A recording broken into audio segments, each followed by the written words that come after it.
Tired of the lengthy instructions on shampoo bottles? Who has the time anymore? Try new hair soap. 2 simple steps. Step 1, wash. Step 2, rinse. That's all you have to do.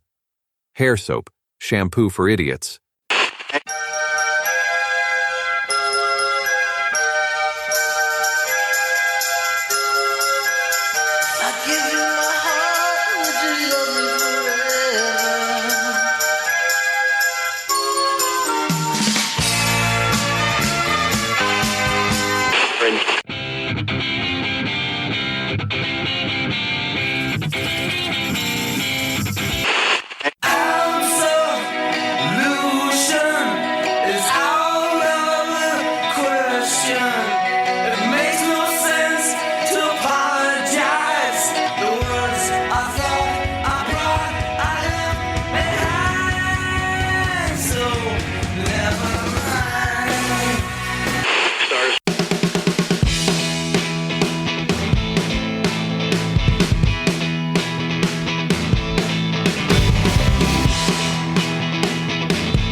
Welcome to Abandoned Albums, the documentary podcast.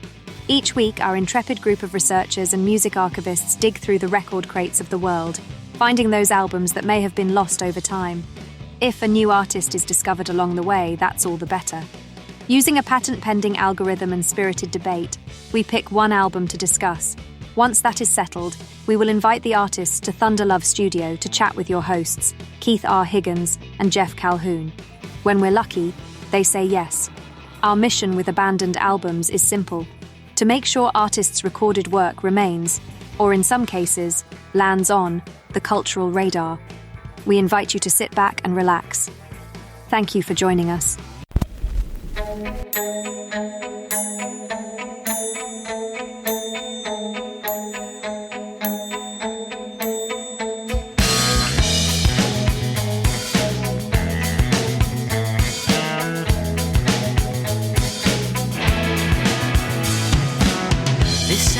Sort of haunted, I'm not the man who wanted daytime now, but I dread the coming night. The stuff that you kept hidden, and all the things I didn't. Laugh at me when I turn out the light.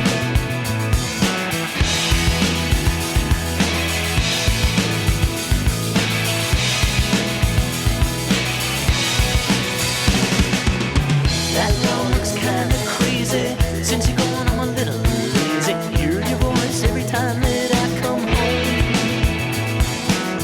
This man is somewhat stricken. I feel my heart beat quicken. Smell your perfume on the mouthpiece of the phone. In my sort of haunted house, your ghost in every room. I am not afraid. I am not afraid. In my sort of haunted house, your ghost in every room. Thanks to Geoff, we were able to chat with Tim Quirk, Sandy Smallens, and Jay Blumenfield from the band Too Much Joy. What follows is a career-spanning conversation that covers everything from all of their recorded work, run-ins with the Secret Service, to the obligatory jail time in Florida, and everything in between. The guys were very gracious with their time and their stories, so we won't waste any time. Here is our conversation with Tim, Sandy, and Jay from the band Too Much Joy. Hey, Troy. What's up? Hello, Sandy. Gentlemen, how are Good, you? thank you. How are you? Jeff, Very well. Keith, Good. you guys. Nice to meet you. You guys. Thanks for reaching out, Jeff. Oh man, my absolute pleasure. Ours as well. I'm sorry that it took me this long to realize that you were approachable. We're so approachable. We're up to a fault, I would say. Too Much Joy. I confess. Here we are. What an amazing band. I want to start off the interview by citing perhaps my favorite record review of all time, which is from Playboy magazine. in 1989 where the reviewer says that hyping Too Much Joy's Son of Sam I Am as the hottest independent rock album of 1989 is like hyping Ozark Ike for hitting 364 in the Piedmont League. If anything, Ike has a better shot at the bigs. Yeah, we don't understand. We don't speak sports. That just means that someone who really sucks and has no chance of being famous. It's so He's a funny better to shot me. at being famous. Yeah.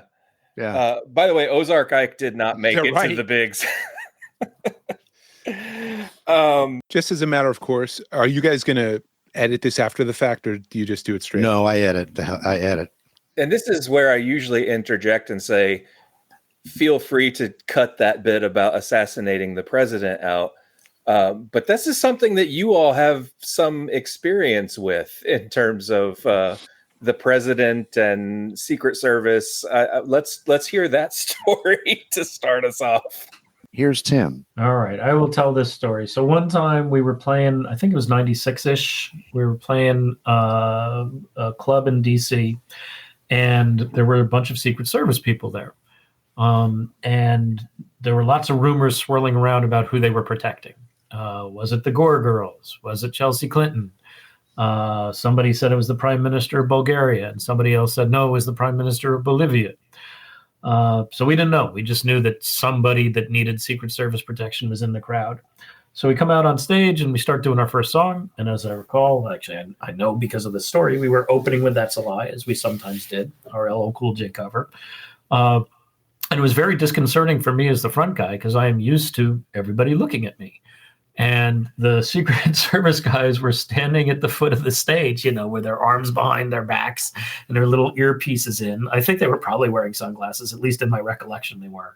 And there were some other guys on the sides of the room doing the same thing, and everybody was looking at them, which pissed me off. So That's a Lie has a false stop in it, and on record we don't say anything during the false stop because the last lie is, now the song is done, and then there's a brief pause and then the song kicks back in. But when we play it live, traditionally we tell a different lie every night, and I always try to make the lie site specific.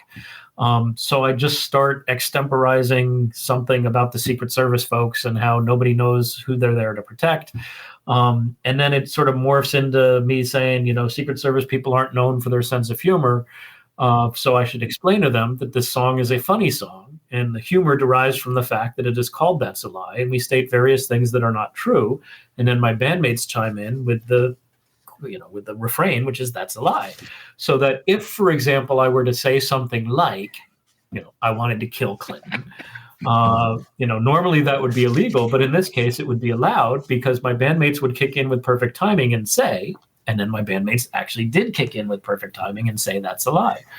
And then we did the rest of our set. And so 90 minutes later, I get off stage and I immediately get detained by the Secret Service and told that I'm in trouble because I've just threatened the president's life. And I try to explain, no, that's not what happened. And so I felt bad. Like this other guy had to, they were just there. They never told us who they were protecting. I think it was Bulgaria or Bolivia. It wasn't the Gore girls or Chelsea Clinton.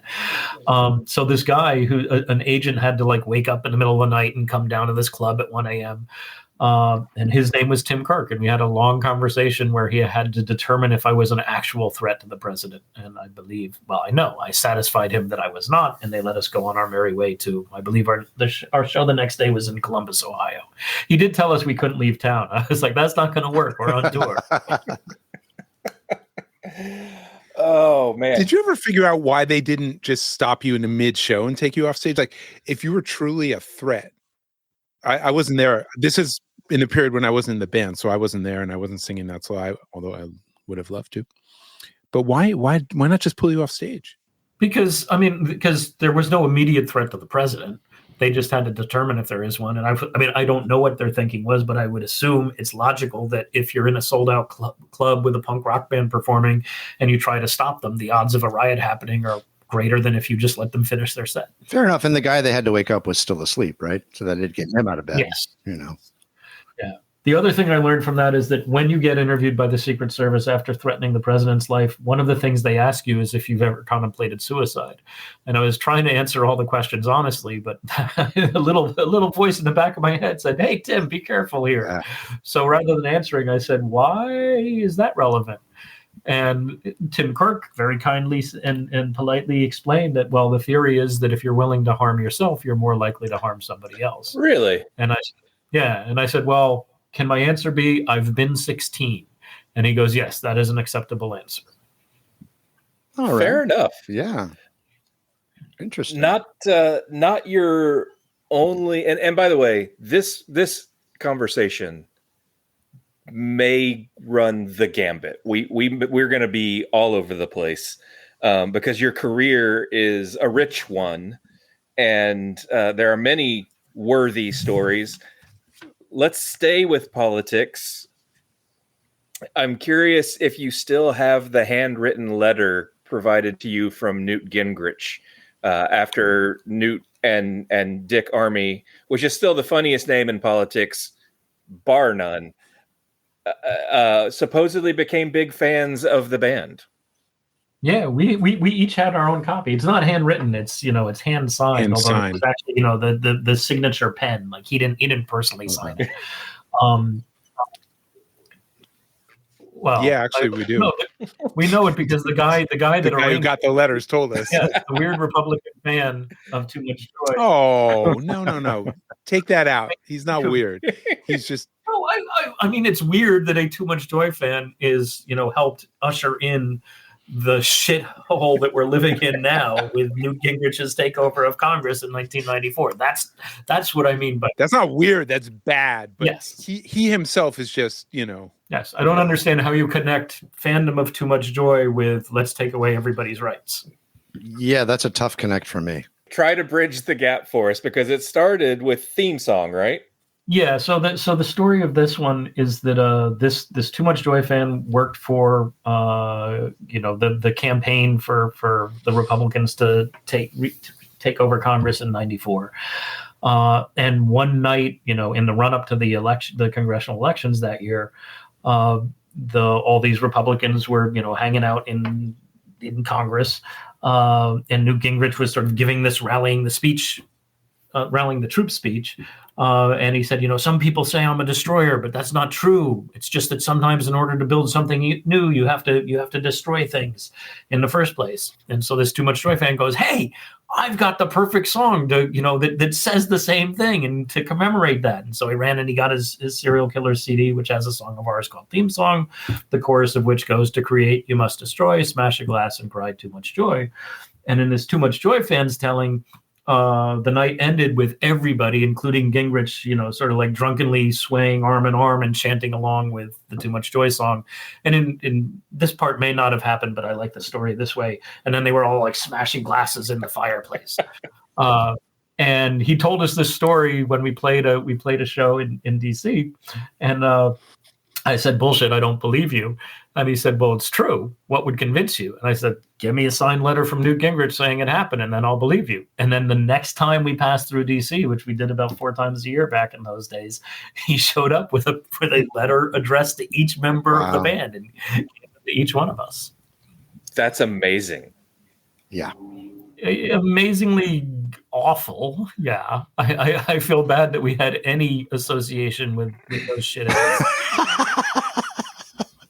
Tim, what I've just realized while you were talking is thank God for whatever your brain is left, because I remember the letter.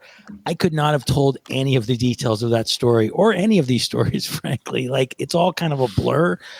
So thank you, Tim, for being my archive. Yeah, Tim's always had the killer memory. I mean, this dates back to high school. Did you grow up together? We all live within 2 blocks of one another in a suburb. The 3 of us. Yeah. And then Tommy was the next town over. Okay. Yeah.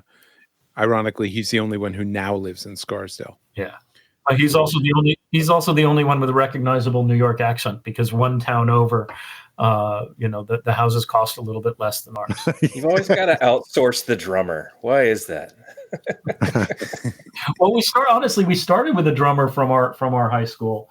a 14-year-old virgin, actually. He plays on some of the tracks. Tim, I think we were all 14-year-old virgins. I think by the time we were having sex and recording and still recording demos, our Tommy LaRussa remained a virgin, and he was also right. a couple years younger than us. No, the story about Tommy LaRussa is he had sex before one of the people on this call. Oh, that's right. That was embarrassing for him.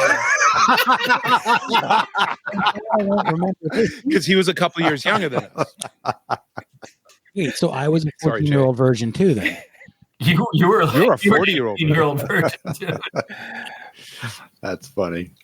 That's funny. With this. No, Tommy LaRussa was a player. Just not a drummer.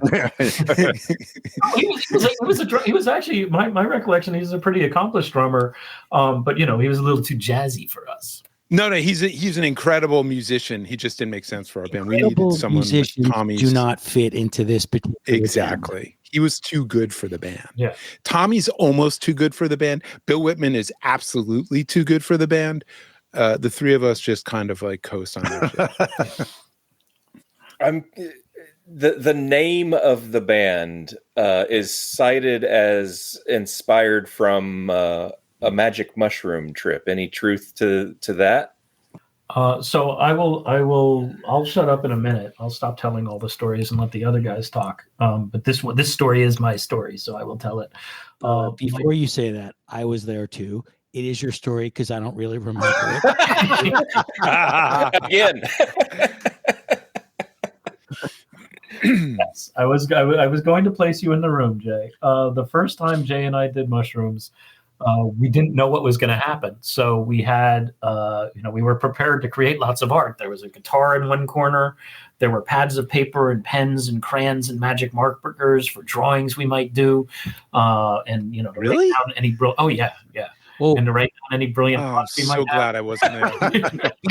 For the weeks before this experience, just to backtrack for a second, my father, who's a psychiatrist, had done some research on psychedelics, and I snuck into his office and went through all his old files. And then Tim and I went to the library and bought all the books or rented whatever you do at a library. I read before I tripped the first time. I read Aldous Huxley's Doors of Perception, so I knew what I'd be. Yeah, we did our research, so we were very, very prepared. We were very irresponsible teenage drug takers.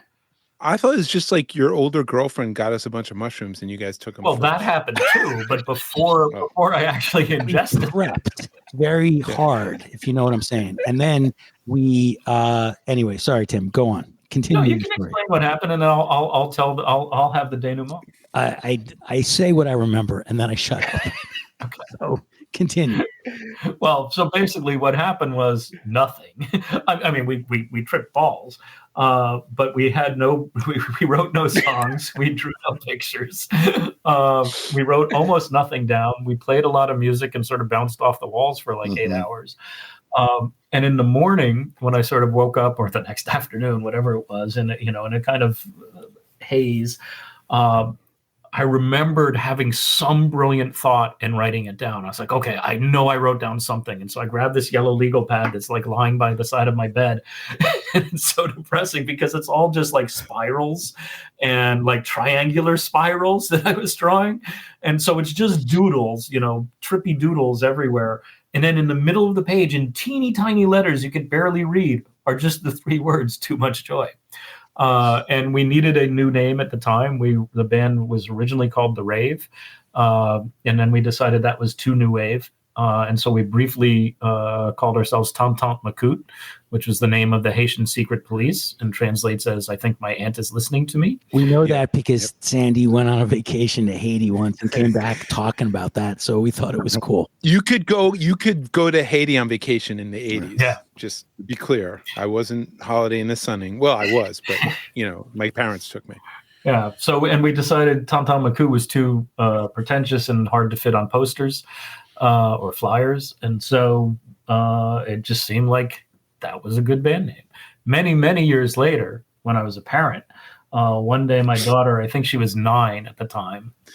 So this would have been 2003. She marched into my office, this room that I'm talking to you guys from right now. And she said, "Daddy, how did your band get its name? And there was just something in the tone of her voice that I could tell she'd just been on the internet. And I think our bio That's your on first All Music, mistake. yeah, I think our bio on All Music references this story, or maybe Wikipedia does. I don't know. And I have a policy of not lying to my child, but I didn't want to say, oh yeah, I didn't want to tell her the story I just told you guys. So what I told her was, Abby, every time someone asked us that question, we made up a new story. So I can't even remember which one's real anymore. So actually, I guess So you did lie. Yes, I did. Yes, I did lie. Nice policy there, buddy. And then she kind of goes, huh, and turns around and walks away. Of course, now we talk to each other about our psilocybin adventures. So I hooked my station wagon to their trailer and we drove off together. What Connie felt, she kept to herself. Pulled into a pretty grove of pines and made ourselves comfortable. Then I heard music. You seem like a group of friends that, and Keith and I think both strongly identify with this. You were smart kids that you could get dumber hanging out with. It's a good way to put it. I've never heard. I like 100%. Very well said. I mean, I would say, I listen to music. From the time I was a teenager through to this day, I listen to music, 8 or 10 hours a day. And it's probably just to quiet the voices in the head. So anything you can do to think less is helpful, I find. I mean, you're hanging out with each other. We think less. Yes. Yeah. 100%. And I'm taking this directly from your website. So I assume one of you wrote it or perhaps not. But you talk about Ralph Waldo Emerson and the value of retaining the spirit of infancy into the era of adulthood. That sounds pretentious enough that Tim wrote it, but I don't. Tim wrote it. No. If anyone wrote it, Tim wrote it. No, Alan Schurstel wrote it. That was from the bio. Oh, Thanks for Meg. So no, Alan's Joe Levy wrote it. I think Joe Levy. Point being, an actual legitimate rock critic wrote that, not It was him. one of those Okay. two. Okay. Tim can be that pretentious, but he was not in. A bearded rock critic. Yeah. Well, But to your point, we did write our own bios until we could afford to hire people to do it. Yes. And we said all sorts of shit. I don't know if that was his point, but true. No, I know. Sorry, it's a follow. Anyway, what was your point? So I think we've taken it completely off. No, they were saying that. So, I don't know if one of you wrote it, but some of our better bios were band written, in my opinion, including one that we pretended was written by Greil Marcus. That wasn't, but he said it was okay to. We pretended it. Yeah. Yeah. Sandy wrote that one, and it was an excellent satire of Greil's. Well style. done. Thank you. And thank you, Tim. And also, I found out his name is Greil. Yeah. That's why I sort of pronounced it halfway between the two. Yeah. I didn't know that until I feel like last an idiot year. when I pronounce it correctly. So even though I know the correct pronunciation, I can't bring myself to say it. I didn't know that until last year. I've read his books since I was, a teenager. Wait, I'm confused. How is it pronounced then? Greil, not Oh, Grail. Rhymes with heel. Okay. Tim, like you, it sounds like I have a daughter who is starting to ask tough questions about dad's musical experiences and putting things together. We try to be very honest, and so I sometimes will take the perspective on our show of I'm introducing the people that we are talking to my 12, now 13-year-old daughter. So for her, saying this band is like Randy Newman fronting The Clash doesn't necessarily click. She doesn't have the reference. If you were describing Too Much Joy's music to a modern, a 12, 13-year-old child, what references would you use to sum up the band's sound? Dominic Fike fronting Olivia Rodrigo's band. I just asked them who their favorite singer was, and when they answered, I'd say it's like that, but funny. Is the humor part of the band something that? Because I confess that I've read a couple of different interviews. I've listened to a couple of podcasts that you've been on. it seems like the record label and managers and people trying to help you develop the band from a business perspective maybe had some opinions about how funny or how not funny you all thought you were. Here's bass player Sandy Smallens. No one really came out and said anything too much. I think the biggest critic of our humor is our band member, Bill Whitman. But pretty much everyone else kind of understood that this is who they are, and there's a reason people like what they do. But also, I think we sort of have a love-hate relationship with being humorous, because a lot of times we'll have a song that kills me in my soul, and people will be like, that song's so funny or whatever. And it's just, and sometimes we'll get reviews that like the album, but sort of, it's almost insulting that they feel that the humor is almost makes it more disposable. And we see the humor as just pure honesty. Yeah, I would say, the humor is a piece of what we do, but it's not the sum total of what we do. So I do get irked if people treat that aspect of us dismissively. And what, the phenomenon Jay's describing, like, we went away for 20 years, 25 years.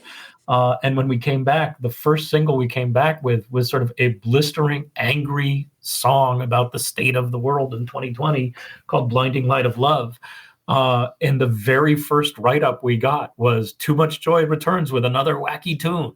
I was like, what's wacky about it? It's talking about how the world is burning around us. Wow.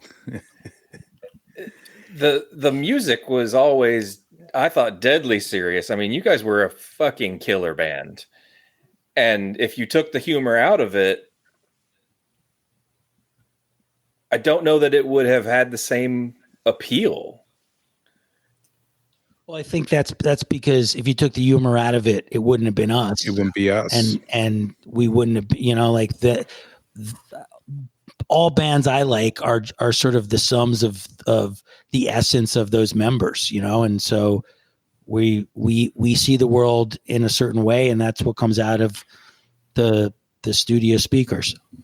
Yeah, I mean, I've never been in a battle, or in the army or in a war. But I assume, at least this is the way it gets written about and what you see in movies, if you're sitting in a foxhole facing death, you're cracking some pretty bitter jokes with the people you're in that foxhole with. And, to me, that's what the humor in our songs is like. It's a coping mechanism. It's not everything's great and hilarious and fine. It's, it's the dog, it's the meme. This is fine. It's the "this is fine" meme. It's like, this is not fine. We're laughing about it because what's the alternative? Utter despair. It's gallows humor. We sing, we laugh and sing to prevent from crying. But even in an earlier song like "Kickin'" from Son of Sam I Am, it's ostensibly about a kid who's 23 and dying of cancer. I mean, if you take the lyrics literally, and people still thought that was funny. So, because we weren't afraid to be funny at times, especially early on. I mean, on our first record, which was barely a record, it was a collection of demos. We were recording those songs when we were like in 9th, 10th, 11th grade and just doing stuff to entertain ourselves. So you get a song like Drum Machine, which we still play in concert, or the Otter song, which unfortunately Tim will sometimes perform, which usually means something broke on stage or we're extra drunk. But those were the early sort of markers of the humor, and it it imprinted itself on us, and we don't even struggle with it because I think we don't give a shit. It's like I don't sit around listening to like funny music. I actually happen to probably like the most dark music of anyone in the band, like very despairing shit. Although actually, I think we all feel that way. But it's just, we got imprinted with it early. We've battled with it. And then we decided to stop battling with it and just be ourselves and just make the music comes out. I mean, Tim writes the lyrics distill his experiences, our group experiences. He's able to put those into words in a way better than, anyone of us could individually, and certainly not in a poetic way that, so we stand by it. We've never consciously tried to be funny. We've never consciously tried to be serious. I don't think you ever backed away from it. Through the whole catalog. I mean, it's I've read you described as whip smart smartasses, and I don't know that you can not be that. Yeah, they're the. So I was just telling someone this story last night because we were talking about about satirical movies, and I said, yeah, my college essay was super pretentious. It started with a quote from Juvenal, this satirist from ancient Rome, and the line was, his line was, "It's difficult not to write satire." And that's the way I always felt. Like that's what I always gravitated to as a fan. When it came to fiction, deadly serious stuff that made me laugh. Catch-22 is a perfect example of that. Right, that book is fucking hilarious, and it's about some of the darkest shit imaginable. Yeah.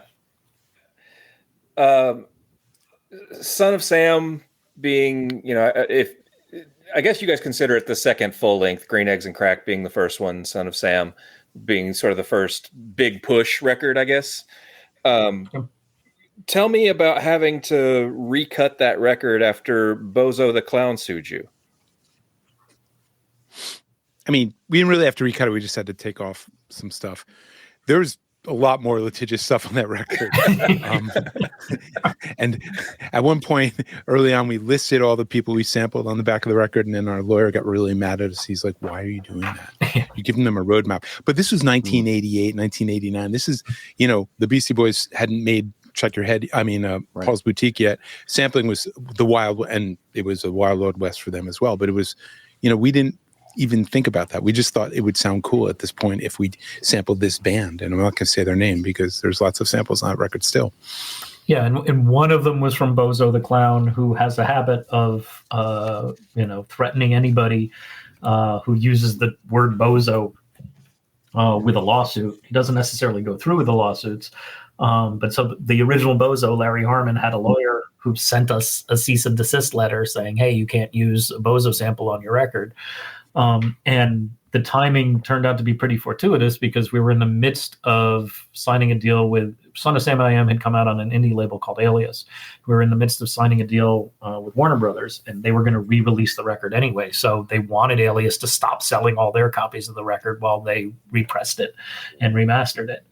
So it was a pretty simple thing to say to Bozo, like, yeah, we're not going to sell that record anymore. It's done. We've ceased. We've desisted.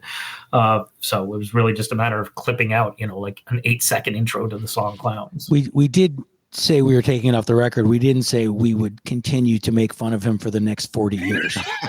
Yeah, and in fact, next year is the 35th anniversary of Son of Sam I Am coming out. The masters will revert back to us, as a matter of law next year. So we're going, we're just now discussing plans of, what the re-release of Son of Sam I Am that's controlled by us will look and feel and sound like. And personally, I think we should reinsert the Bozo clip. Let him come after us. Hell yeah. Absolutely. Hell yeah. And was it the fact that it was Bozo, or was it the fact that it was Bozo saying, I found something in one of my pockets. It was about as big as your shoe, but shaped like a rocket. I mean, I think it was off a Bozo record that I had when I was a kid and I listened to. So like it was him. I mean, it's not like we didn't edit it to make him sound weird. He just I'm dead serious about this. The reason I want to put it back and I say let him come after us is, to me, that's a perfect example of fair use, in that it's the intro to a song about how evil clowns are. It's a Bozo the Clown saying something that can be interpreted as pretty fucking evil. It is commentary on what he did. It is not, the theory behind making samples, something you have to pay for, is that, hey, you're in competition with the people you're sampling. This is not competition. This is commentary. Yeah. Clowns suck. This is proof.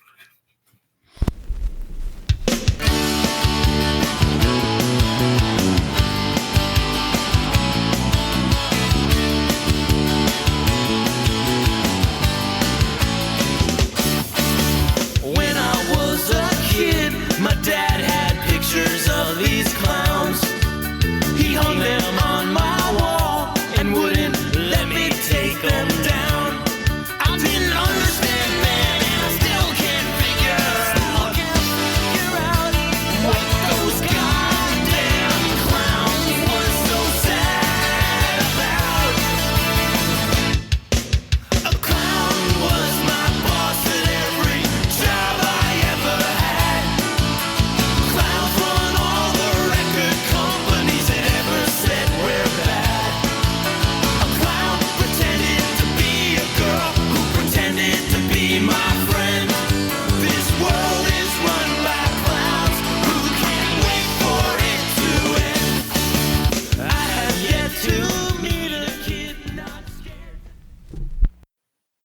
The other song off of that record that I want to talk about is "That's a Lie," which the live version on the live record. I've never been clear, and I'm hoping you can clear up for me. In the live record, you make it sound like LL Cool J is in the room at the concert. Was that a lie, or was he really there? Because I'm still, I half the time I hear it, I believe it.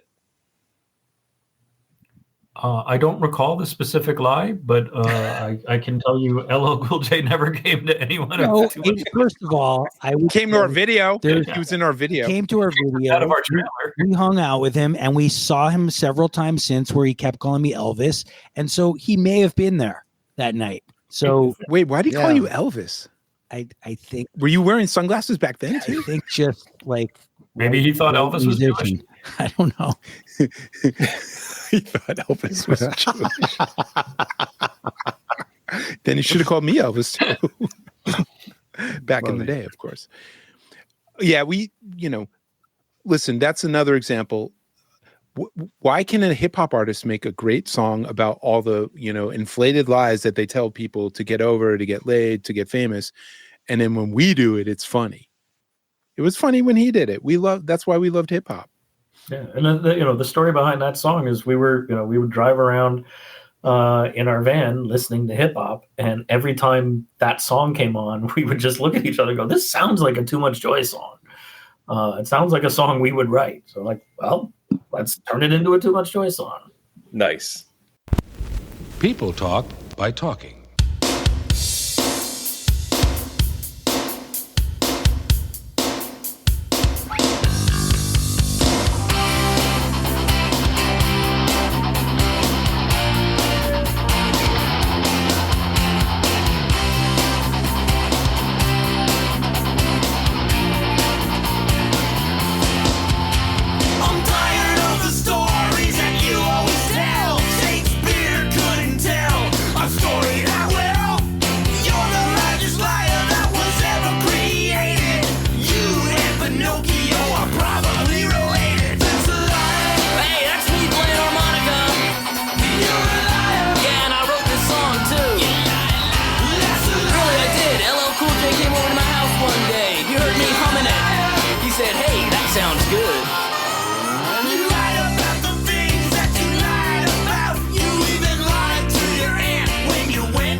The follow-up to that record was Serial Killers. And Keith and I have a long-standing tradition of discussing what is and is not power pop on this show. I maintain that Crush Story is the best power pop song ever written. It is number one with a bullet on my list.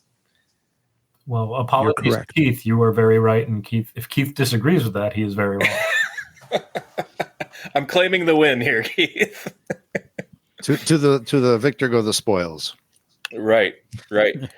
I think that song might be the first time I've ever heard a comma in a song. when you sing "misunderstand me," miss, comma, understand me.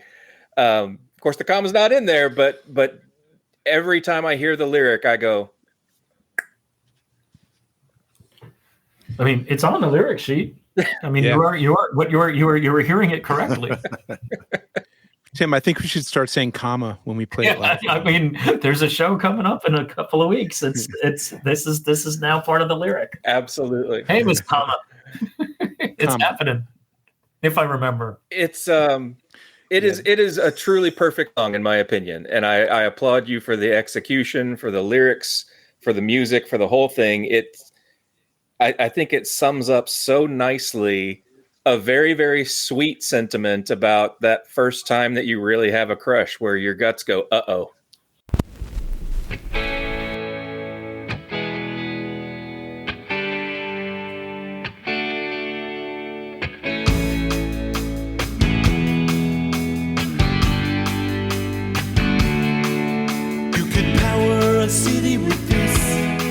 I am useless, I am a mess. I am the smallest giant ever. I am the smallest giant ever.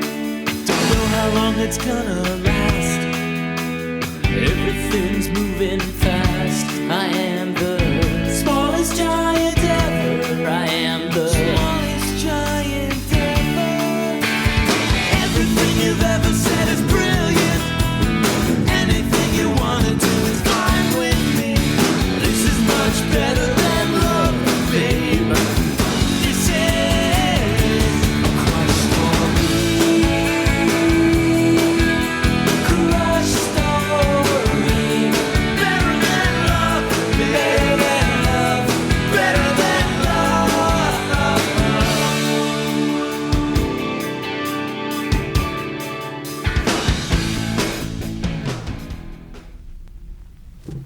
I am coming up on the on Saturday. In fact, is going to be my 32nd anniversary with the woman that song was written about. Congratulations. That's amazing.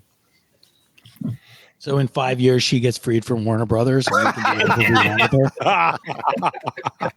It's Berkeley math for you. That's 3 years. Listen, we are the most, myself aside, we are the most loyally married band on earth. Why yourself aside? Because I'm divorced. Okay. I thought you were like, although in a very happy new monogamous relationship for many, many years. But yeah, I think you're right. We beat the odds in that 4 out of, you would think out of 4 of us, 2 of us should be divorced, and out of 5 of us, 2.5 of us should be divorced. But 4 out of 5 of us have been married for decades. I think a couple of us are working on that, actually. Very true. That record was, if my research is correct, the most expensive of the Too Much Joy catalog, in that you spent a lot of time in the studio. You worked with producers that were of more widely known fame, and it sounds to me like you're pretty happy with the process in terms of spending 6 figures on a record. We spent a lot of money on it, but I think that's also a function of the economics of the industry at the time. To be a successful band, you had to spend a lot of money because that was the only way to get the label to take you seriously, A. And B, we flew out to LA. We were all staying at these, corporate apartments that we can't go back to. And we were making records in like very expensive studios with, a very wonderful and expensive producer, Paul Fox, who sadly is no longer with us. But so I don't think it influenced how we approached, other than Paul's influence of, oh, hey, why don't you guys rehearse and do some pre-production? We still spend a lot of time and effort making records now. We just do it, in our home studios. But also, I think people, we're sort of come from the punk ethic, or at least those were the bands we loved. But in our heads, the music we made always sounded bigger and sort of more well recorded and all of those things. So when you have an opportunity, we were never sort of the Steve Albini, although I love the guy, just, turn on the amps and put the mics in the right place. We always wanted to have fun in the studio and make it sound gigantic. So having a big budget was great for us, as opposed to a lot of bands who would sort of pretend not to want that. We dreamed of it. Drop the Needle on the Album Nerds podcast. It's just the Album Nerds. Just Album Nerds. Join Andy, Don, and Dude each week as they discuss albums from themes chosen by the Wheel of Musical Discovery. Heavy metal guitar virtuosos. Double albums. Yo MTV Raps. The top 10 albums of 1986. Uncover hidden gems, revisit classics, and hear fresh takes on your favorite records. Exile on Main Street. Some of what country music can do best is that storytelling. This is a messy album, for sure. I just want to hear Floyd and everything, I think. Born in the USA. It sounds great overall as an album. I'm just not moved by it. The Album Nerds podcast. 3 guys talking music. This is what we call freestyling. Yes. That's what we call freestyling. No one else would call it that. Other people would call it find another podcast to listen to. Okay, so give it a spin wherever you find podcasts and albumnerds.com. We had multiple offers from different major labels, and the two. 2. No, 3, because there was Chrysalis as well. Chrysalis. Oh, I thought that was the same. No, Chrysalis was Danny, wasn't it? Well, yeah, Before yeah. he But I was mean, we Danny. could have signed. I mean, we could have stuck with. There was Chrysalis, there was Sire, and there was Giant. Yes. And so it was really coming down to Giant and Sire. And Sire had a lot going for it in terms of the roster, and like a lot of our heroes were on the label, and getting signed by Seymour Stein personally felt like a coup. But at the same time, the offer was you got $30,000 to make a record, which was only twice as much as what we'd spent on Son of Sam I Am on an indie label. And with Warner, the budget was $125,000. So, we wanted to spend all that money on a record, and literally not a penny of that went into our pockets, unless you count, the per diem we spent on food, feeding ourselves. And fixing the broken hotel rooms. Yes. And vodka. Yeah. But all of it, I mean, literally every single penny of that recording budget you hear on the record. My only regret is that, we towards the end you said we went in a studio. We went in studios.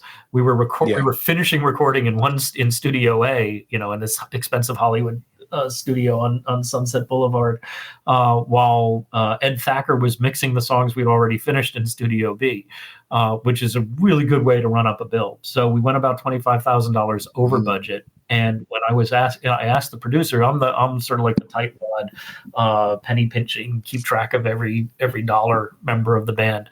So I was very concerned. I was asking the producer who was in charge. I was like, wait, how are we going to afford this? And he said, oh, don't worry. It comes out of my end. And I'm not saying he did say that. Yeah, he did. And I want to be clear about this. I don't think he was lying to me, but it was a mistake for me to believe him. Because what he meant by it was coming out of my end wasn't, oh, you guys will never be charged for this. He just meant what he meant was, I am also investing money that I would have otherwise been paid in this. It really bit us in the butt because the overage came out of our mechanical royalties. So the money we were counting on when we got our next publishing check, which was the money we were living on because we weren't taking any money from the recording budget, it was about $23,000 less than we expected it to be, which was a super fucking surprise. And I had simply not read the contract. I mean, it's a 98-page contract. It's hard to keep track of every single clause. It had been unclear to me, and our manager never explained it to me, and our producer never explained it to me, that by going over budget, we were reducing the size of the next advance we were expecting, which kind of sucked. Oh, wow. So that's my only regret, but I am happy the record sounds the way it does. Is it correct that Paul had come out of the XTC Apples and Oranges session into that record? Oranges and Lemons, Lemons, which was, by the way, the first big record he ever produced. I learned the other day. What do you mean by that? Was he'd done Yes, and he'd done a few things. But I think it was his first big production. I don't know. Colin Moulding told me when I was talking to him. But yeah, I mean that was that was one of the records that convinced us that he'd be a great guy to work with. But also, he was just a really good working partner. He was chill. He wasn't one of these dictatorial producers. He was thorough. He'd make you do a million takes, but he wasn't a dick about it. He brought you into the realm. He didn't rule with an iron fist. Yeah. So it was a lovely experience. Yeah. He had a way of making you do 25 takes without making you think the 24 before sucked.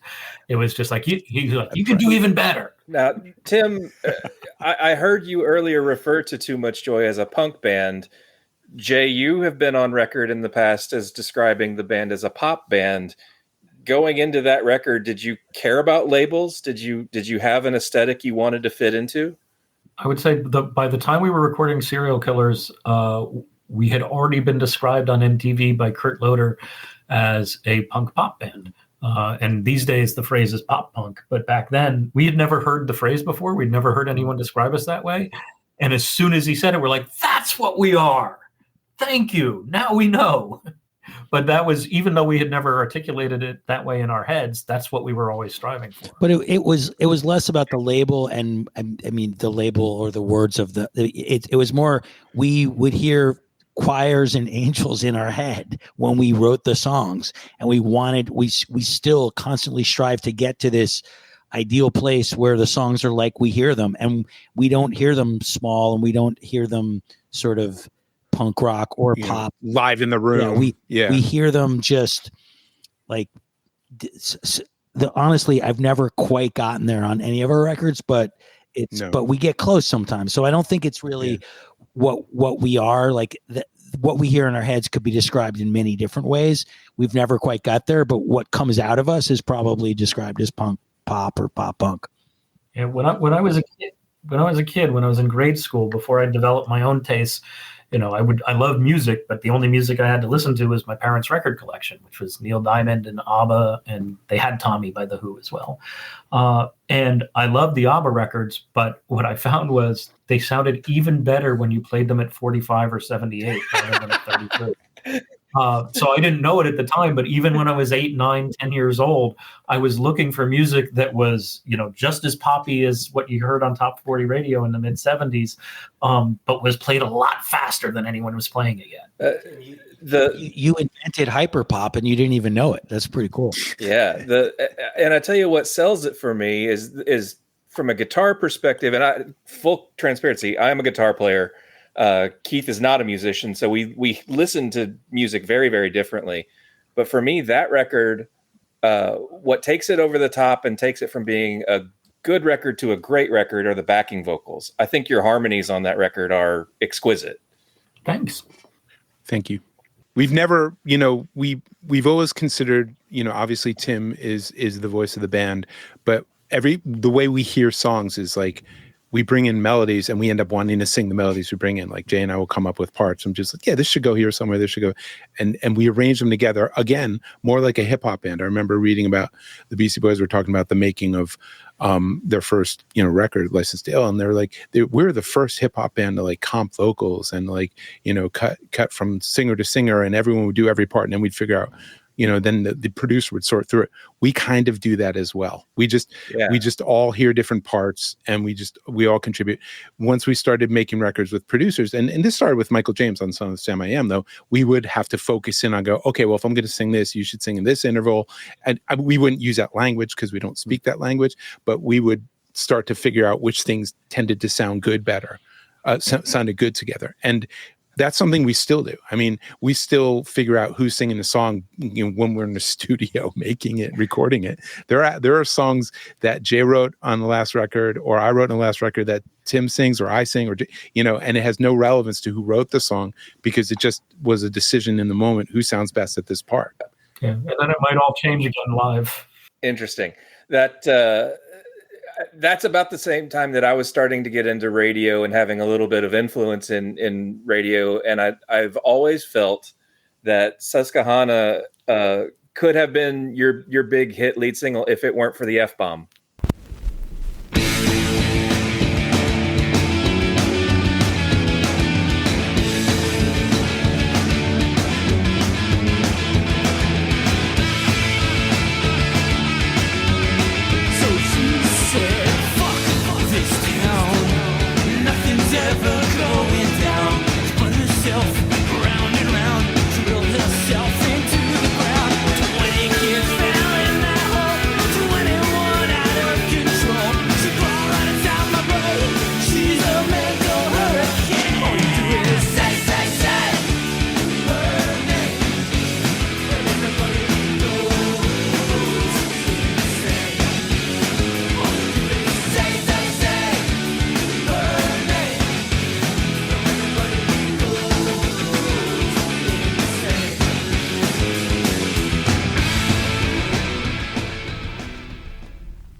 Well, we sent it to radio without the F-bomb. Was there a radio mix? It was the first single from the record. Yeah, there was the first single from that record. We felt the same way. Agree. It still didn't become a hit. So, but we tried. Yeah, no, it is probably one of our most popular songs. So, I mean, in terms of live, we replaced the curse with a whip crack. Did you? Okay. I need a copy of this. Yeah.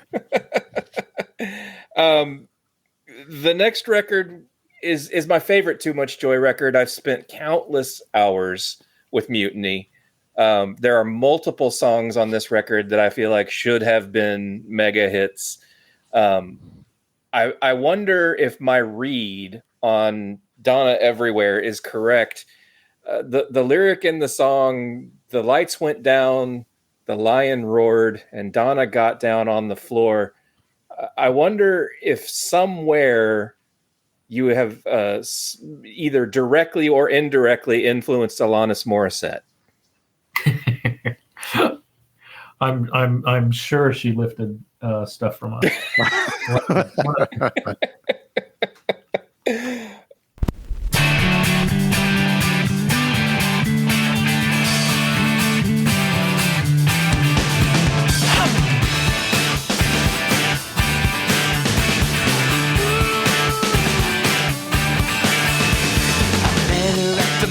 She was there on her own.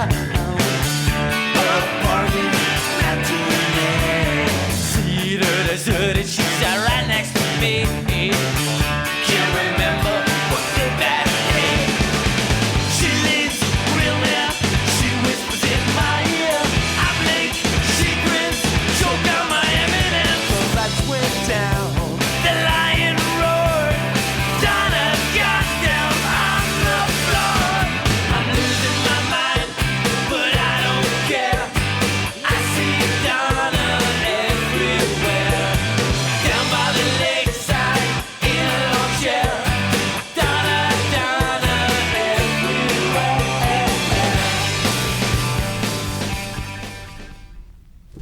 Speaking of, true story, we used to do a punk pop version of Tom Waits' I Don't Want to Grow Up. And we were going to record it, but before we used to play live all the time. And before we got around to recording it and releasing it, the Ramones released our fucking arrangement of I Don't Want to Grow Up as a punk pop song. I cannot prove we'd been playing it at CB's, and like them or their friends like were hanging out like that. It was at that time. I'm sure they heard it and stole it. I will say definitively, the Ramones owe us whatever royalties they got. That's a massive flex, On a Jay. song on a song none of us wrote. So there's a line on mute in a song in Mutiny that goes, "I'm ahead of my time, but only by a week." And we wrote that because shit like that kept happening to us. We would do something, and then like a month or 3 months later, someone else would do it and get the hit with it. Yeah. So basically, on when Serial Killers came out, we had KRS-One, rapping on one of our songs. We'd recorded that album. It did come out for a year after we recorded it because we were still working the re-release of Son of Sam I Am. So by the time it came out literally the same day as REM's Out of Time, which also had KRS-One rapping on it. And the thing is, on our song, he does an actual verse, right? Like with actual words. On REM's song, he just goes, yo, yo, yo, hey, hey, hey. Which is, to my mind, a waste of the almighty blast. No, I want to ask you guys about your exposure to hip hop. Now, Scarsdale, I live on the East Coast. I live in New Haven, Connecticut. So I'm familiar with Scarsdale. I don't necessarily equate that as a hip hop hotbed. How did you guys get exposed to it? I think we were ahead of our time, but only by a week by being white kids who were listening to hip hop. Like that's a few years later, that was everybody, but we were the OGs. Yeah. I mean, that was really, it started more out in college for us. Hip hop really wasn't present in any way that would be on our radar when we were in high school or in Scarsdale. Apart from the message, I remember when WNYU would play the message for the first time. Like I literally had to stop my car and go, "What?" I think White Lines too, right? Yeah, but that was more of like that was more commercially successful. I feel like than the message was still pretty undergroundish anyway. But yeah, it was mostly. I mean, it's funny you say New Haven because most of that stuff was brought into the van by Sandy and was picked up in New Haven at college. Fair enough. Nice. But to me, I've said this before elsewhere, but the first Clash record changed my life because it was a sonic assault unlike anything I'd ever heard before. I mean, like the Ramones were fast and loud, but the Clash was fast and loud and angry in a way that just connected with me at a gut level, like nothing else ever had before. And hip hop to me was the same thing. Right, like the Clash we're suburban kids in an upper middle class suburb. The socioeconomic stuff and political stuff the Clash was singing about was about as far removed from our actual world as it could possibly be, and yet it sounded like they were singing about me and my life. Right? I felt connected to it. I would say the exact same thing about hip hop. Even if they were singing, about slinging coke on a street corner, and carrying an Uzi or something, that wasn't my life. But the sonic assault, it was expressing, the confusion and alienation that was in my brain. And it was just so word drunk. Yeah. How could guys like us not fall in love with something like that? It was smart and witty, even when it was being like really grim and serious. Cool. Speaking of Donna Everywhere, tell us about the friendship with Penn Jillette, who directed the video for that song. Actually, Teller directed. Oh, really? They sort of directed it together, but Teller was the official director, and when he actually talks. Yeah, he's the guy who officially doesn't talk, but once you get him going behind the scenes, he doesn't stop. But they were very cool, and they were fans, and they knew a guy who lived in Kansas who had like the first video digital editor. It's called a video toaster that was way before Premiere and Avid and everything. And so we got to work with the latest technology from Penn's friend and had a great time. For some reason, and it's not too hard to figure out, it's a blessing and a curse, but we don't have famous musician fans for the most part. We have very famous comedian fans and funny magician fans. It's Bobcat, Goldthwait, Penn and Teller, even more recently, Rob Corddry. Yeah, he wrote us that was nice. Fucking amazing. Yeah. So, given I guess the comedians tend to like us. Actually, it was like a Bobcat on Penn and Teller battle to be the director of that video. Bobcat had other songs and things he wanted to make for us, and he brought us onto his late night show one night, and we played, and he got mad at us because we were too drunk. But other than that, I think we're still on good terms. I don't remember Bobcat getting mad. I don't think he. Yeah, because we were very. He did. I don't remember Bobcat him is sober. He's militantly sober. Way, I don't remember he had a talk show or that we were on. It wasn't. It was a late night special. It was a comedy special on Fox. What's that? It was a late night special. Oh, okay. And Bobcat's quite an accomplished but no, you'll remember he kept coming into the dressing room before we were going to play, and he's like, "Are you sure you guys okay? You're drinking a lot." I'm like, "But this is our process. Just let us be." I respect process. Yeah, I just let it be. But I respect the sobriety, and certainly God bless. But anyways, so funny people like our band. Smart people. Funny people. Yes, smart, famous, great people. Beautiful. When I reached out, I think I mentioned in my email, for the life of me, I will never understand why Magic was not a massive international hit. To me, that song is magic. It clicks for me in some kind of way. I'm curious to hear if you have any thoughts on that song. I like your feelings about it. That's pretty awesome. I wish you decided to become like the head of, Sirius Radio or something that would actually help that all become a hit. Or couldn't you have owned a record company or a promotion company or something? Like, where were you when Magic came out? I would say I share your high opinion of that one. There's some songs where like, we didn't quite do it with that one, or that one didn't quite turn out as good as I think it could have. But Magic accomplished everything I personally wanted it to. Agreed. It remained in the set to this day. It's often a concert opener. I remember composing the lyric. I was literally walking home on the train tracks. And it was not a dangerous thing. I was drunk, so it was semi-dangerous because if I tripped and fallen and passed out, I could have gotten run over. But I knew the trains had stopped running after midnight, and it was like 2 a.m. So I was like, I've got 4 hours before, and it was the fastest way home. It was the straightest path between the bar where I'd been at and the apartment where I was living at the time. And it was winter, and it was. Oh, is this when you lived on Sagamore? When I lived in Tuckahoe, yeah, and I'd been drinking. In Bronxville, and so the fastest path back to my apartment was to, just jump on the tracks at the Bronxville train station and walk partway to the Tuckahoe station, and then I could just run up the hill through a fence to my apartment. And as I was walking, I was like, this is probably a stupid thing to do, but it's sort of like, Jay and I, the mushroom story. Like, we did all our research before figuring out which psychedelic to take before we took one for the first time and making sure it was safe. It's the same thing. Like, walking home on the train tracks when you're drunk is probably a stupid thing to do, but I was doing it about as safely as you possibly could. But that's where the beginning of the song started, came from. And I think most of it got written on the walk home.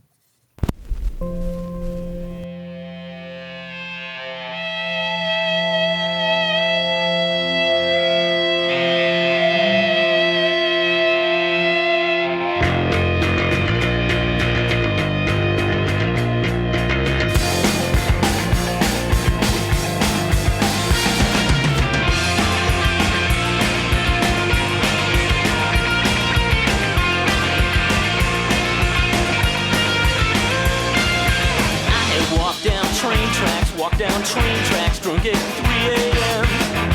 It's no great trick, it's not magic when the trains don't run till 6. That's the kind of guy I am. The kind of guy who needs to go. The way it's kind of like me. That's the kind of world this is. Kind of world that's been. Despite guys like me. That's the kind of world this is. Kind of world that's been. Despite guys like me. My muscles were just as big. Let's talk about reunion and how you find yourselves releasing new music as recently as last year. I'm a huge fan of What Pricks We Were.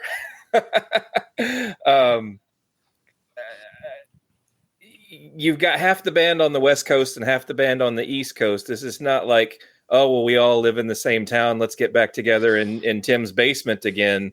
There was a concerted effort to put Too Much Joy back together. Tell me about that. The same problem everyone had in 2020. We were fucking going stir crazy, locked in our houses. A lot of us had worked, remotely or whatever in the first place. So we just had started throwing ideas around. It was sort of like this tender sort of like, I don't know, I kind of wrote this thing. You want to check it out? And it happened. It wasn't a deliberate like, oh, let's reunite. It was like, we just started sending things back and forth. It's basically Bandcamp's fault. Early on in the pandemic, they started their First Fridays thing, where on the first Friday of each month, they took no commission from any sales. And so it happened one month and, we weren't a part of it. And I just saw the reaction to it. I was like, oh, for the next First Friday, I'm going to have a bunch of Too Much Joy stuff for sale. So I just trolled through the archives and found a bunch of stuff that just had never been released digitally, and that we controlled the rights to. So I just put a bunch of rarities up for the next First Friday. And it was frankly shocking how, and then we did a little post on Facebook, the Too Much Joy Facebook page. That was maybe 2,000 followers, something like that. And I feel like every single one of them bought, the tracks that we put up. And so I was sort of sharing the results with the guys. I was like, look at this. This is crazy. And Sandy was the one who said, well, maybe next month we should give them an actual new song. And he had a riff he'd been working on and said, maybe you could write some words for this. And so then we shared it with the other guys. And it very quickly, I think because everybody was just stuck at home going crazy, like a process that, in some other circumstance might have taken 3 months to result in anything meaningful, took 3 days to have a completed song. And from there, and even then it was just like, oh, let's just have a song for next First Friday. But at the same time, I was like, there's a bunch of songs we recorded, we wrote but never recorded back in the day. So why don't we revive one of them, do a version of it, do a studio version of it and make that the B-side of this new song. So we did that. And the reaction of that was even better than the reaction of the old stuff. Like, we made so much money by our standards, which are not. We did. How do you think we kept recording? That's what was funding everything. Yeah. It was. And that was so much fun. We're like, you know what? And by that time, I think it was July. And we're like, you know what? If we do this every month now through Christmas, one new song and, one old song that never got recorded and released, we'll actually have an album by the end of the year. And so it was, it was 2 or 3 months into the process that we came up with, that we set a goal for ourselves. And it wasn't a super ambitious goal. It was basically like, let's write 5 or 6 new songs and record 5 or 6 old songs that nobody else but us has ever heard before, and it can sort of be like a side A and side B. And what was nifty about it was the old stuff started informing the new stuff and vice versa. And by the time we were done, and before you knew it, again, I think a combination of we hadn't really worked together. We sporadically here and there for shits and giggles. If we were all in the same town, we'd run into the studio and like bang out a cover, for a record store day tribute album or something. So it wasn't like we'd done nothing for 24 years, but we hadn't made a concerted effort to make new music for 24 years. And so by the time we were, just starting the process, unleashed something. And by the time we were done, we had 40 songs. And I think only like 2 or 3 old ones wound up on the record. When the original idea had been like 5 new ones and 5 old ones. And before you knew it, we had like 35 new ones and 5 old ones. Wow. Yeah. I mean, I didn't clock the economic impetus, but because Tim is really the man with the visor in the band who keeps track of that stuff. I will say that, I don't think any of us ever stopped writing music. I don't want to speak for you, Jay, but like I had riffs aplenty, and the lyrics for that first song that we did, Pong, those had existed in many different forms, as did my riff that we were putting to it before we even started. And it just all of a sudden it clicked. Tim said, I'm just going to simplify this chorus, and let's just make it work. And then we did, but it was still high pandemic when we made mistakes were made. So it was like, first of all, convincing producers and other people in the band to actually go into a studio with masks on and just like be together when we record rhythm tracks. Because the one thing you can't record at home, we can't record at home in any concerted way, is drums. So if Tommy's going to go in and record drums, he needs to have a pretty good sketch of the song or demo of the song to lay the drums down to. Then, we take it back to our own labs and fuck with it. And then Bill would put it all together and yell at us about how shoddy our recording process was.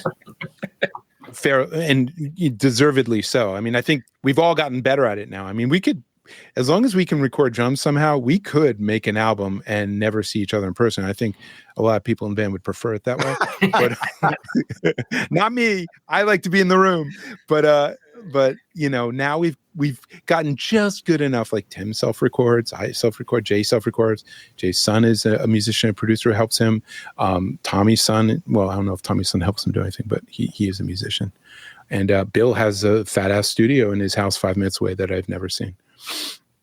We went through this entire conversation, and I never brought up the Two Live Crew thing. I would like to touch on that briefly, just because I don't want anyone to think that the band's politics lean in the Newt Gingrich direction. When Two Live Crew were arrested, you all jumped to support them and performed a concert.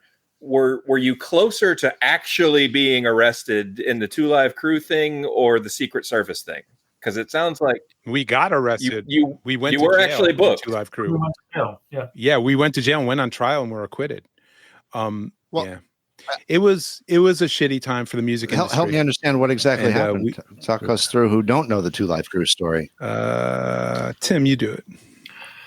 Okay, so back then, what was it, 90? 1990, 1990? Yeah, 1990. 91? Yeah, 90 or 91.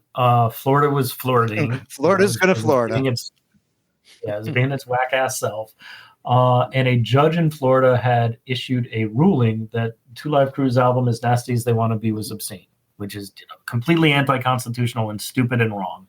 But it was briefly the law of the land in Florida. And they immediately started arresting record store owners, or a record store owner who was selling the album, and then they arrested Two Live Crew when they performed some of the songs from the album in concert.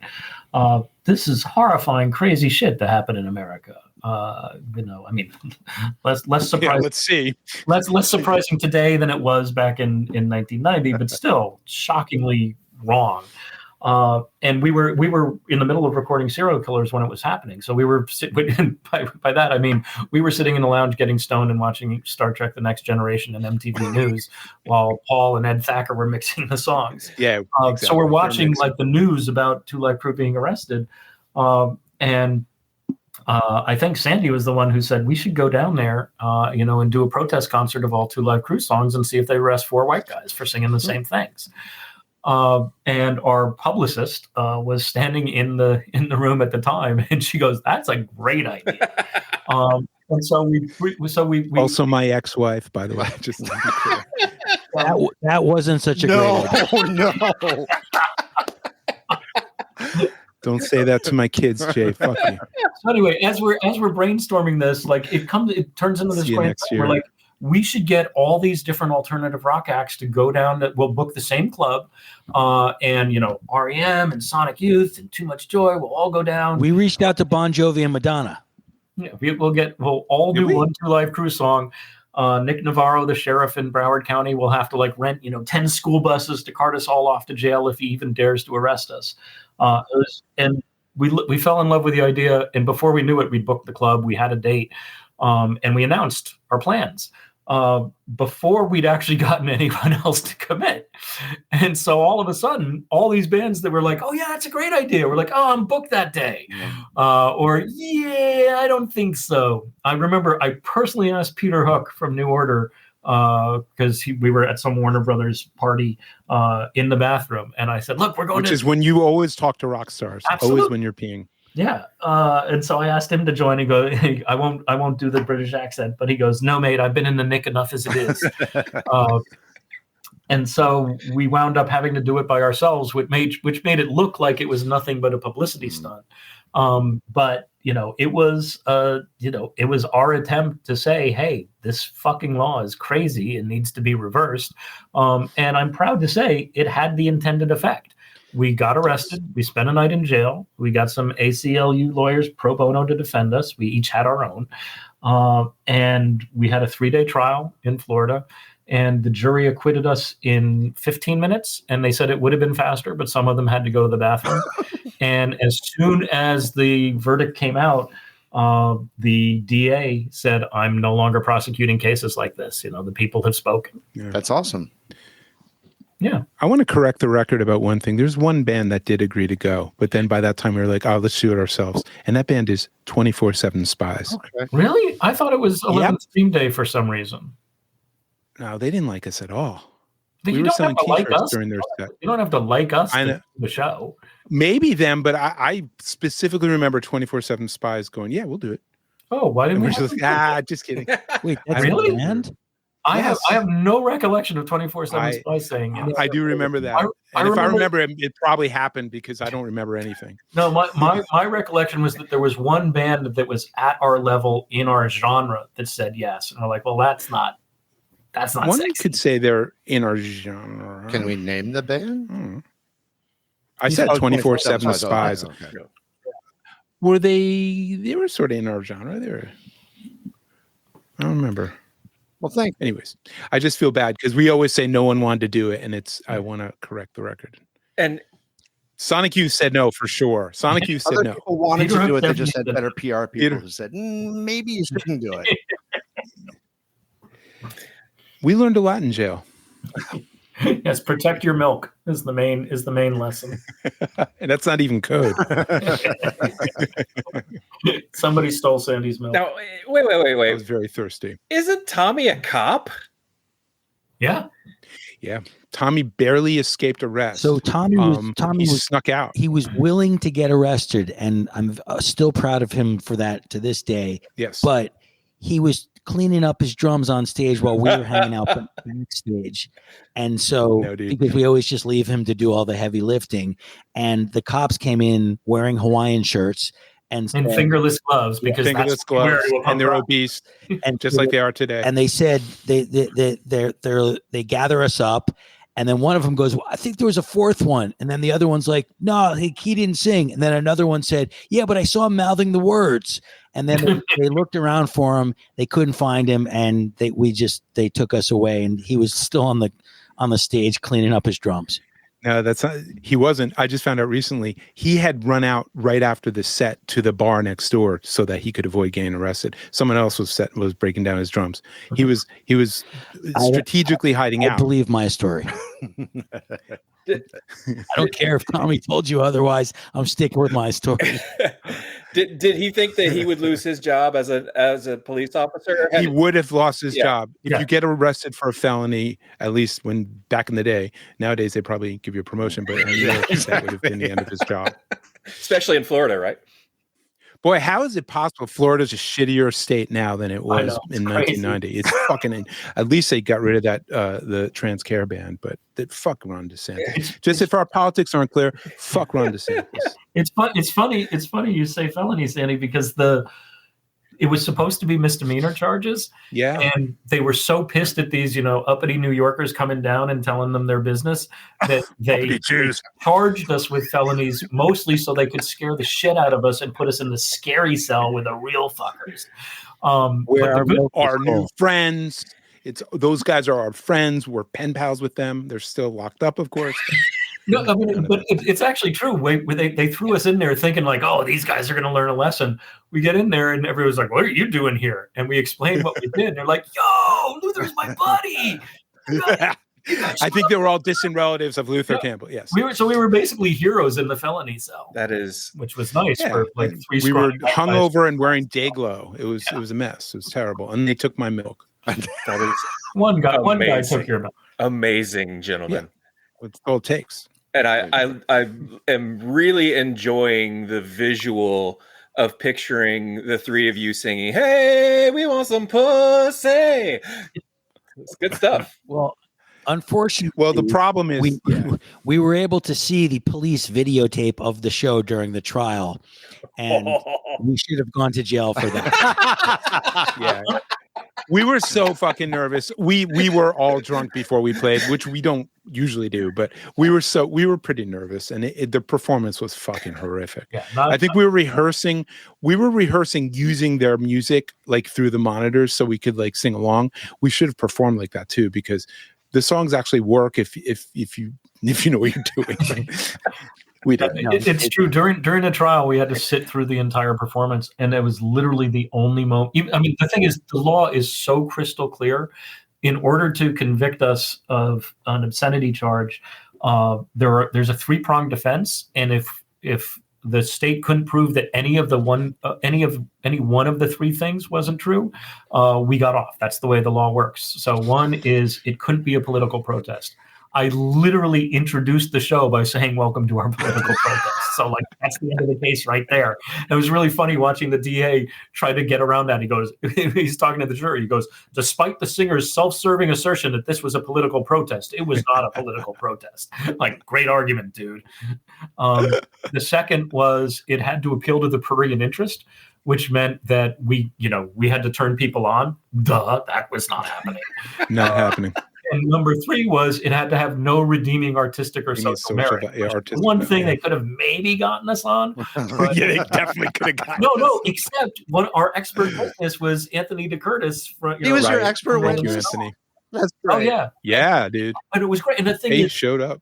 It was listening. So as depressing as watching the performance was during the trial was the one moment I actually thought the jury might convict us just for sucking and ignore the law.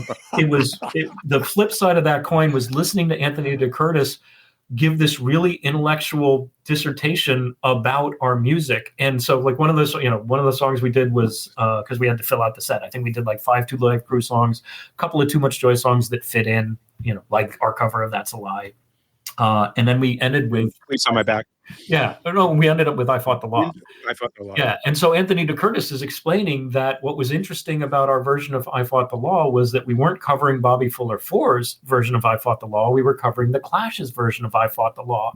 And so he's drawing these connections between, the original song, the Clash, us, and hip hop, and making it all make sense. And by the time he was done, I was like, we have redeeming artistic and social value. I'm so proud of us. And the other high point was when the assistant district attorney who was trying the case was so bad at his job at one point, because one of the things you learn just from watching TV is if you're a lawyer, you never ask the witness a question you don't already know the answer. Don't know the answer. But he goes, "How much are you being paid for your testimony?" And then Curtis goes, $0. And the ADA goes, really? And then Anthony Curtis goes, oh, yes, they offered to pay me a fee, but I feel this is so important that I'm doing it for free just because I believe in the First Amendment. As soon as you could just see on the ADA's face, he's like, oh, shit, I stepped in that one. Wow. That's exciting. Amazing. Yeah. Absolutely amazing. Well, gentlemen, I've loved the band for a very long time. I'm so tickled that you were able to join us for an episode. Thank you for all of the music, and here's to the potential for more. It seems like it's a very real potential, and that you still enjoy one another and enjoy making music together. And so I'm ready for the next one. Bring on another TMJ record. All right. Thanks for the props. We'll work on it. Thank you, guys. I appreciate it. Yeah, thank you, guys. It means a lot to us that you still care about us in 2024. Thank you. Still spin it all the time. Let's repress some vinyl, eh? It's too expensive. It is terribly cost prohibitive. Yeah. I can confirm. But folks, thanks so much. Appreciate Too Much Joy. We'll see you next time. All right. Thanks, guys. Thanks, guys. Thank you, guys. Bye-bye. Bye-bye. Many thanks to Sandy, Tim, and Jay for taking the time out to share the Too Much Joy story with us. Be sure to check out the show notes for links to everything mentioned in this podcast. This episode of Abandoned Albums was written and produced by Keith R. Higgins and Geoff Calhoun.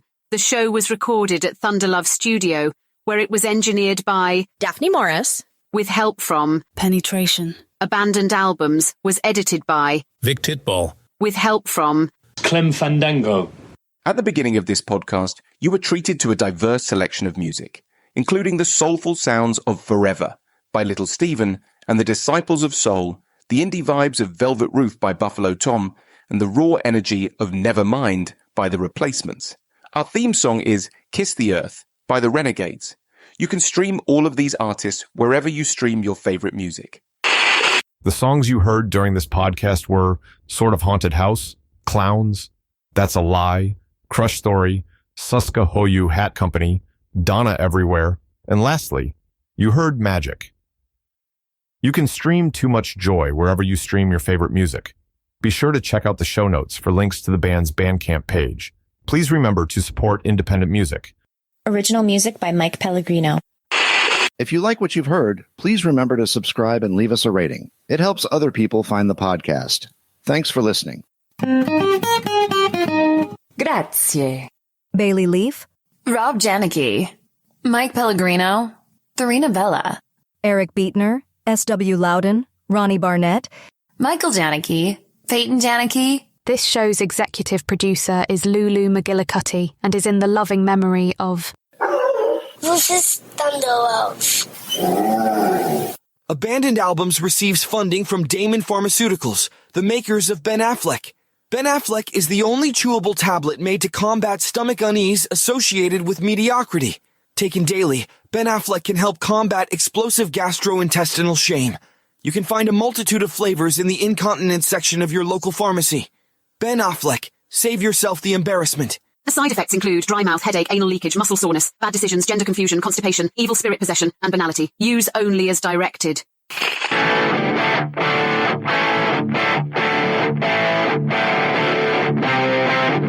And now, until we meet again next time, I remain as always obediently yours. Abandoned Albums is a production of Paw Print Media.